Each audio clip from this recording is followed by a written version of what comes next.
Oi, hoje é dia de continuar aquele bate-papo sobre literatura ou sobre novas literaturas aqui junto com essa mocinha que vocês já conhecem bastante aqui no canal. E hoje a gente vai falar um pouco sobre o segundo livro do Machado de Assis, A Mão e a Luva.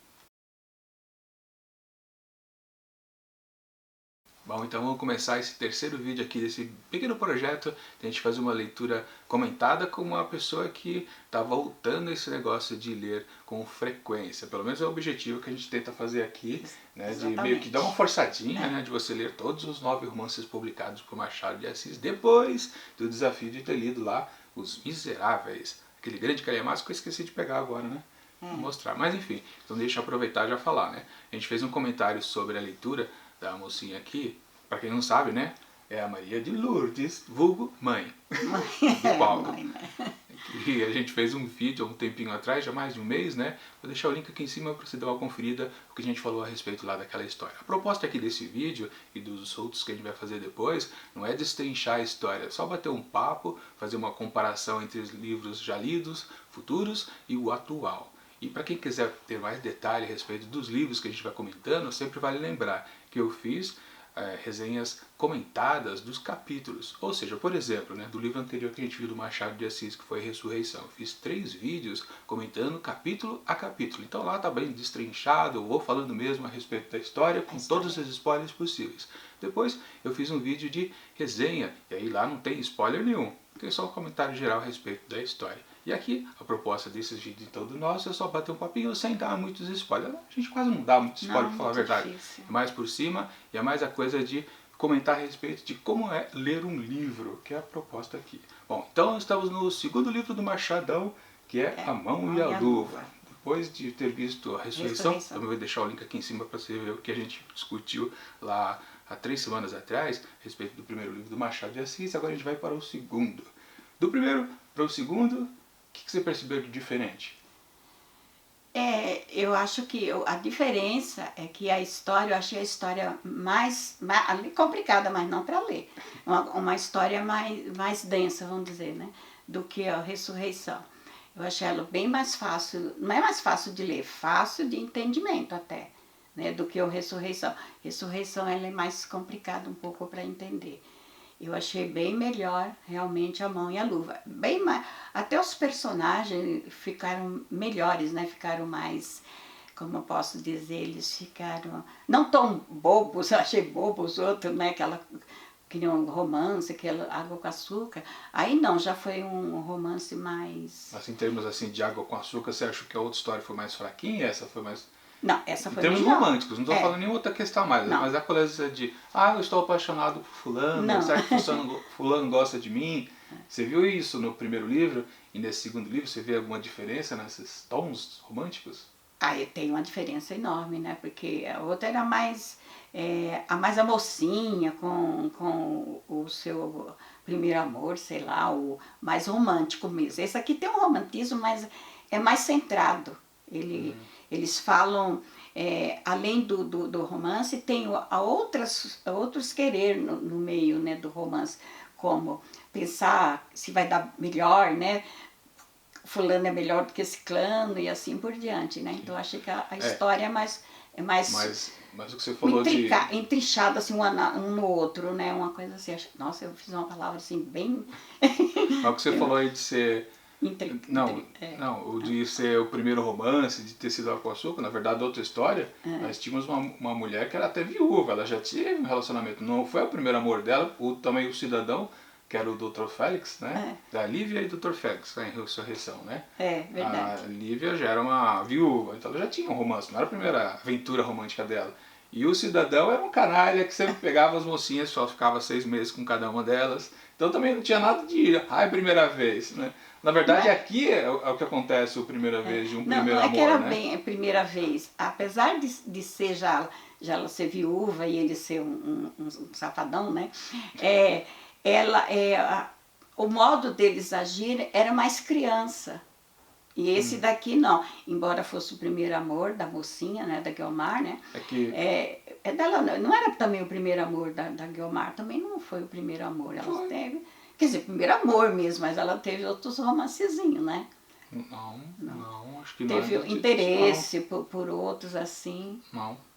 Quer dizer, o que aparece mesmo na... Tô lembrando da história. E eu li lá no ano passado. Que eu me lembro, a Guiomar também foi a primeira paixão. Aliás, até comento nesses vídeos que eu faço, os vídeos comentados dos capítulos comentados, melhor dizendo, né, os 3 vídeos que eu fiz, eu comento, acho que foi no primeiro, né, que não é demonstrado pra gente exatamente qual a vida passada, principalmente da Guiomar. Se ela, como que ela...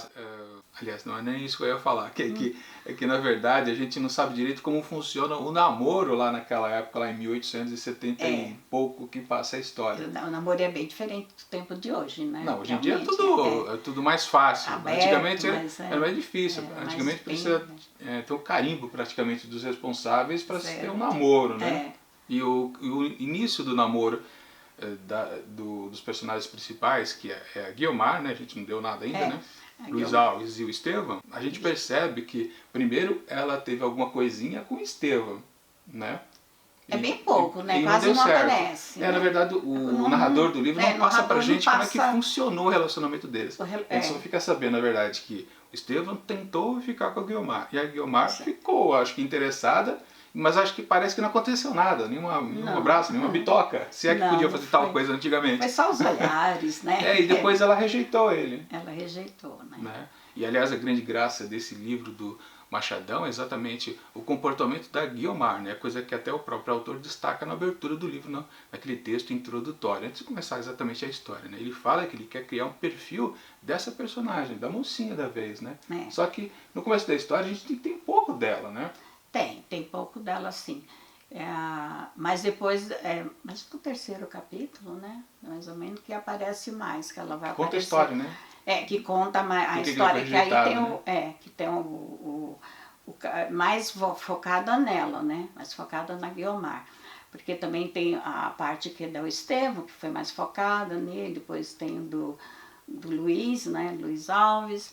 E tem o do Jorge, né, também, que Jorge aparece só na 3ª parte do na livro, 3ª, né? mas ele também foca bem. Eu acho que todos os personagens, eles estão bem focados. Eles não estão assim, falam um pouco, depois ele fica um pouquinho para lá, mas depois ele volta a aparecer.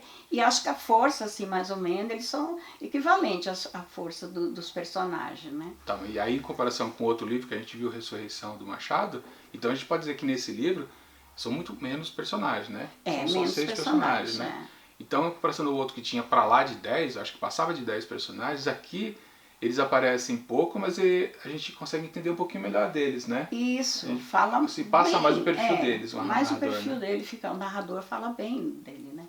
E é gostoso ver esse jeito que ele faz, o autor faz, brincando com o leitor, com o narrador, muito legal nessas jogadas dele, né? Que ele fala, parece que ele está falando com a gente mesmo, né? Com o próprio leitor, estilo, né? do Machado, né? Isso, é o estilo dele, é muito legal. É uma das grandes características dos livros do Machado de Assis, os romances, né? Nos contos a gente não percebe muito esse tipo de narrador, mas é um narrador que cada vez mais conversa com a gente, né? No primeiro livro, Ressurreição, tinha quase nada. Aqui já começa e quando você for avançando para os próximos livros que ele escreveu, você vai percebendo que o narrador continua a cutucar a gente até chegar na fase realista, que é total, né? Ele meio que, eu sempre digo, né? O narrador do Machado de Assis, ele engana bastante quem ele está ali propondo a história, né? Ou seja, nós leitores, né? Ele está o tempo todo manipulando a gente para a gente nunca ter certeza de nada, né? Até parece que ele sabe que é uma leitora e que é um leitor, né? Tem as horas que ele faz assim, eu falei, mas parece que ele está falando comigo mesmo, né? Acho que, que eu sou a leitora, não sou o leitor, leitora, né? Você percebeu tal coisa desse personagem, né? E tem hora que ele fala leitor, né? Ele fica mudando, né? O gênero, né? Parece que ele percebe, esse assunto aqui é mais interessante para as mulheres, então eu vou chamar ela de leitora, né? Isso mesmo, percebe quando é algo para algo mais masculino, né? Ele chama leitor, né? E eu sempre acho que ele meio que dá uma diferenciação quando é uma questão mais emocional ou uma coisa mais racional. Aí ele chama leitora para emocional, leitor para algo mais racional. Né? Verdade. Ele faz essa sacanagem. Ele é bem danado mesmo, né? Nesse ponto, né? É muito legal, né? E a diferença que eu acho mais de um livro para o outro é justamente isso, que apesar de lá já serem umas pessoas com mais idade, um pouquinho mais, mas parecia que era a primeira vez, era aquela coisa mais boba, né? Aqui mais o pessoal bobinha, mais jovem, mais jovem. que acabou de se formar na faculdade, né? Verdade. Aí eu acho assim, nesse ponto, né? Não que seja ruim.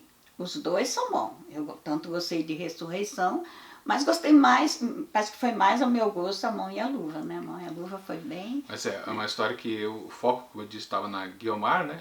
Eu dei esse interesse, eu tenho um triângulo amoroso, né? Na verdade, depois a gente percebe que pode ser um quarteto, é uma salada, né? Mas a grande questão da história em si, principal, né? É que por que a Guiomar fica rejeitando seus pretendentes? A gente não tem essa noção. Não. Por que ela fica fazendo isso? Todos são bons partidos, né? Todos são. Independente da personalidade dos dos três homens, né? Todos são bons partidos, né? Não tem por que uma moçoila daquela época rejeitar nenhum deles. Verdade. Mas ela fica rejeitando o tempo todo. E esse é o grande interesse que a gente tem na história, porque não tem nenhum grande quipocó que vai fazer com que a gente fique pensando o que vai acontecer se fulano disser tal coisa, ou assim, ou assado. Na verdade, a grande questão mesmo é o comportamento da Guiomar. Por que ela é tão assim meio, né, deslizante? Por que ela escorrega da mão de todo mundo, né? Talvez por ela sempre acha um motivo para rejeitar os seus pretendentes. Talvez por seja uma órfã, né? Ela não ela é a madrinha que está cuidando, que é a baronesa, um personagem. A baronesa é a madrinha dela. Então, talvez por isso, né? Talvez até o medo. Ela não queria de forma nenhuma magoar a baronesa, né? Né? Com certeza não.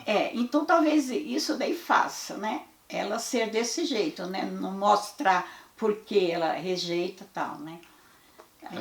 E uma questão também a gente sempre pode lembrar que geralmente os personagens do Machado de Assis sempre são ricos, né?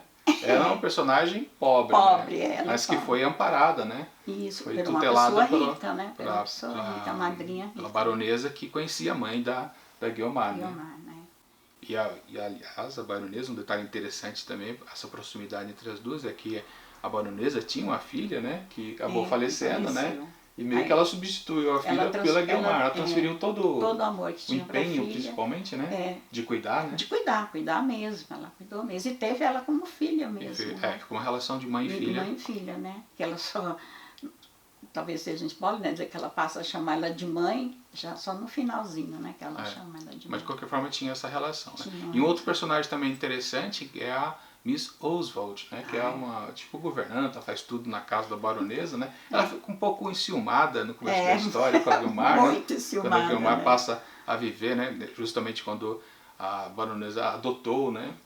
A Guiomar, né? Ela fica meio enciumada, né? Como essa dama de companhia invadindo ali as coisas da era casa, só ela né? que cuidava só da baronesa. Cuidava da baronesa, ela ficou meio né? com ciúme, né? É uma coisa curiosa de perceber. E dá a entender no começo da história que ela vai se tornar uma grande de uma vilã, que toda história romântica sempre tem aquela vilã, que vai atrapalhar os sonhos da mocinha e do mocinho da vez, né? Ela atrapalha um pouco, mas nem tanto assim, né? Quer dizer, tentando ajudar, né? Quer dizer, tentando ajudar. Ela não é de todo mal, né? Não, mas ela faz umas partes bem sacaninhas ali, né? Faz umas coisinhas bem duvidosas, mas também não é aquele grande vilão que você fala, não é tradicional.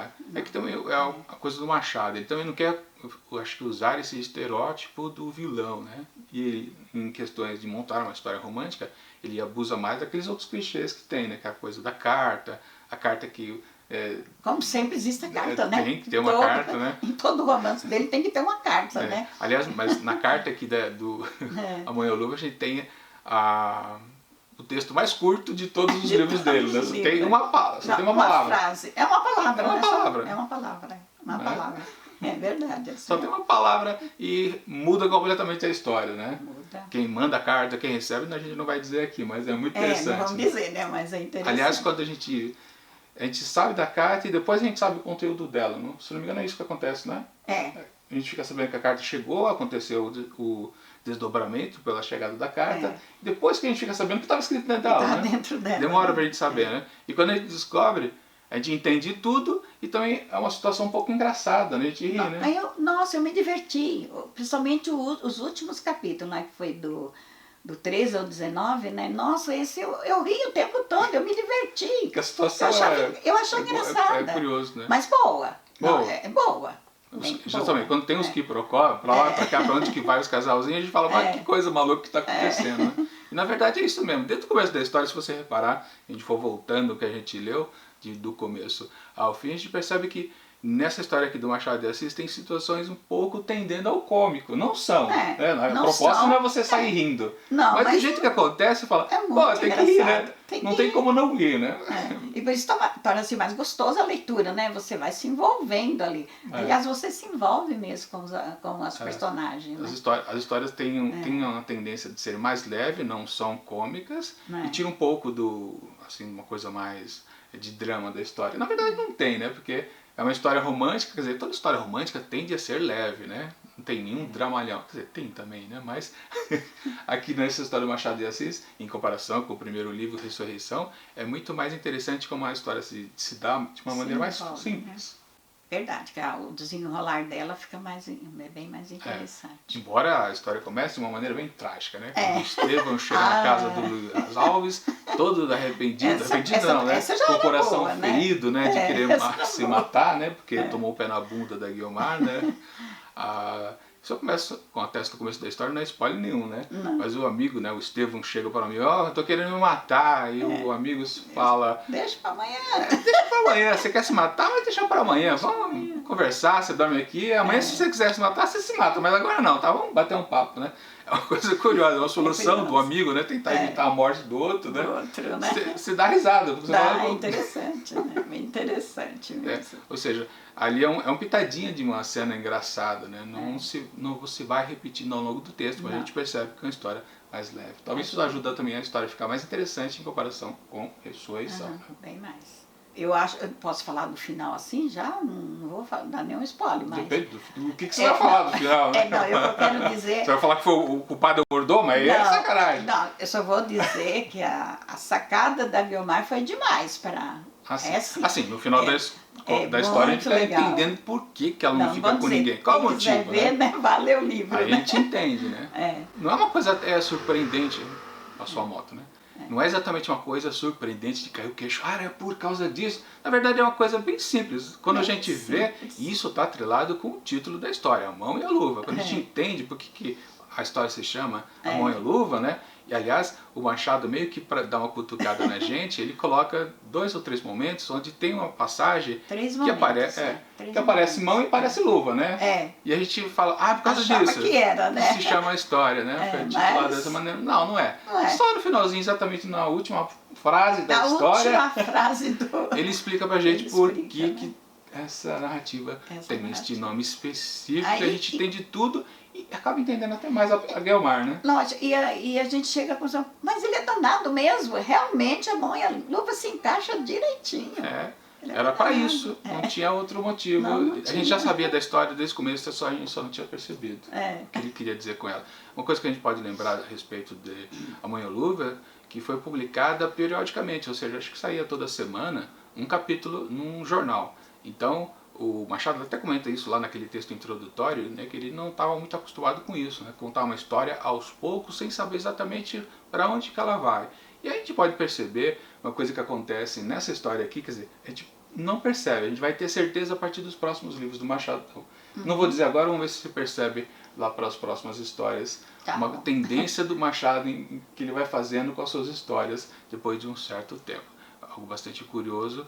Realmente acho que não dá para perceber agora em comparação com a Ressurreição. E agora, esse segundo livro, acho que não dá. No terceiro livro que a gente começa a ter certeza. Uma coisa que eu vou perguntar para você, então, no próximo vídeo. Mas de qualquer forma, você gostou da experiência de ter lido A Mão e a Luva? Não, gostei. Eu gosto de toda a leitura, mas A Mão e a Luva, ela me encaixou direitinho, né? Ela serviu também, né? Muito bom. A Ressurreição é ótima também, mas para meu gosto, acho mais A Mão e a Luva, né?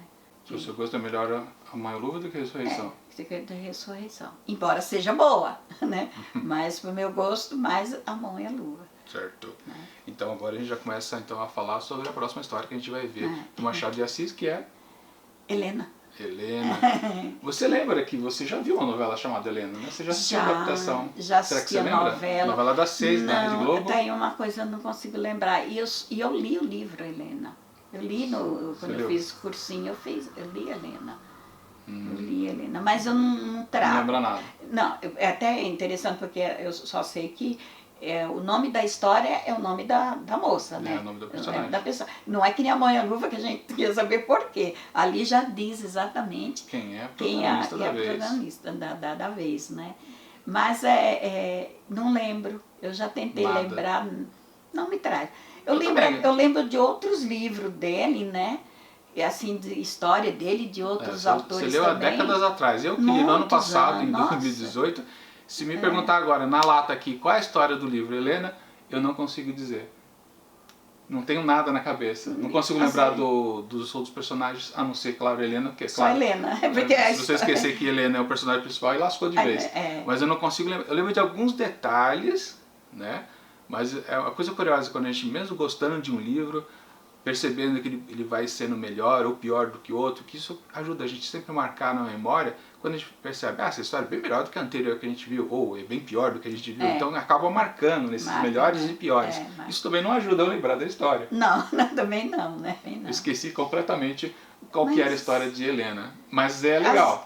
Eu sei que é legal, e às vezes parece que ela quer vir na minha memória, mas depois foge. Talvez quando você começar a ler, você começa a rememorar. Com certeza. Ela vai começar a aparecer, né? Porque é que nem quando essas histórias que a gente está vendo agora, voltando aos livros agora, quando você começa a ler e você começa a comentar comigo, fulano fez tal coisa na história, eu, não lembro. Só depois, quando a gente revê lá os vídeos que eu fiz de comentário dos capítulos, aí eu falo, a história está começando a voltar na minha memória. Aí eu relembrar aqueles detalhes, aí sim, é verdade, aconteceu tal coisa. Ou seja, quando a gente revê o próximo vídeo, o primeiro vídeo dos comentários, né? Eu vou lembrar bastante da Helena, você está falando, né? Da Helena. Não, na verdade de todas as histórias. Né? De todos, eu esqueço. Eu vou esquecendo, mas depois... O que é bom, né? Na verdade, a gente que faz os vídeos aqui, os booktubers no YouTube, né? Na verdade, a gente acaba fazendo uma espécie de um resumo. Mesmo que não detalhe tanto da história, não deixa de ser um resumo. A gente acaba lembrando mais da história do que se a gente não tivesse feito isso, largasse o livro na estante, depois voltasse para ele depois de vários anos, a gente não lembraria. Não. Né? Não deixa de ser uma boa memória da opinião que a gente teve, só né? Se fosse uma história que ela marcasse mesmo na sua vida ali. Mas não tem como, você acaba lembrando só de um pedaço da história. Não, eu acho assim que é que nem a gente relembrar coisas de criança, né? Como criança a gente passou isso, nossa, mas eu tinha tão pouca idade e lembrava. O livro também, se for uma coisa que te marcou no momento, mas eu marco assim dentro da sua vida, aí você pode lembrar. Mas é até curioso. Justamente as partes engraçadas de A Mãe-Luva, a gente vai lembrar mais. Vai. A gente nunca vai esquecer dessa... Como o Jean Valjean, né? Nunca vai esquecer dele, né? Dos Miseráveis, né? Dos Miseráveis. Quer dizer, a gente não tem certeza, a gente só vai ter certeza daqui a uns anos. O quanto que a gente vai lembrar dos Miseráveis, né? Provavelmente ano que vem a gente não lembra de muita coisa, mas fazer o quê? Aí voltar a ler ele todo não dá, né? Pra lembrar, né? Bom, agora só falta fazer o... Jabá? O jabá. Será que você sabe fazer o jabá? Vamos ver. O jabá eu engasgo todinho. Então, segura aí. Posso segurar, né? Não sabe falar ainda. Ela não aprende. Essa é minha assistente de palco. Aliás, não é de palco. Não é palco, é de cadeira mesmo.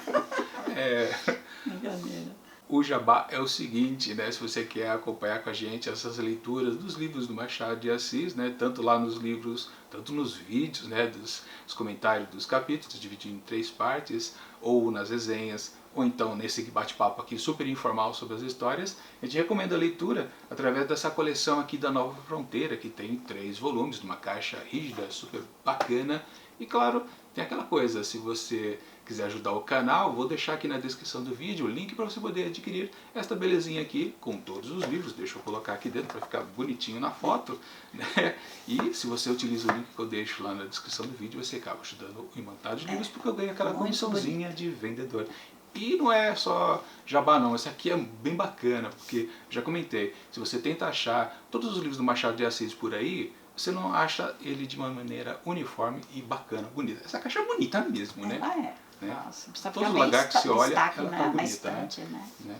Bem sensacional, não é só jabá não, mas quem quiser... sensacional. Compre. E as histórias são também sensacionais, né? Não é só o estojo, os livros que estão capa bonita, tudo é bonito, mas as histórias também sensacionais. Bonito mesmo é esse... O apito aqui do segurança passando na rua, né? Mas acho que vocês ouviram, né? Isso é legal. Enfim, é isso que a gente tinha para dizer aqui nesse vídeo. E agora só resta dizer... Tchau! Tchau! Tipo, é eu primeiro, né? Não pode ser qualquer um, né? Não tem ordem, não. É verdade. Só? Tá bom? Pra mim tá ótimo, né? Que é só um bate-papo informal mesmo, né? Não tem... Acabou, pode falar normal. Eu sei, você corta, né? Você corta. Deixa eu ver se cabe todo mundo. Todo mundo de blusa hoje? É, porque hoje tá frio, né? Não, bom. Tá todo com... Então vamos lá. olhando pra cá, né? Pra lente. Tem que olhar pra lente, minha filha. Se você olhar pro outro lado, parece que tá olhando pro vizinho, né? Olha o vizinho. É que pra eu chegar além de... Aqui, ela tá bem aqui. Tá bem no meio aqui dessa aqui. É mais fácil eu ver ele ali do que... Você não tá vendo a lente? É que ela é tudo escuro. É tudo escuro, né? Como é que é a abertura mesmo? Oi, hoje é dia... Sim. Se você precisar dar uma soluçada, que você falou aí, né? Ou arrotar, né? Você bate no meu ombro que eu paro de falar e você pode arrotar à vontade e fica congelado. Você congela, tá? Agora, se você for arrotar quando você estiver falando, aí lascou. Isso é ótimo mesmo. Aí continua de onde você parou. Bom, Tá bom. vamos lá.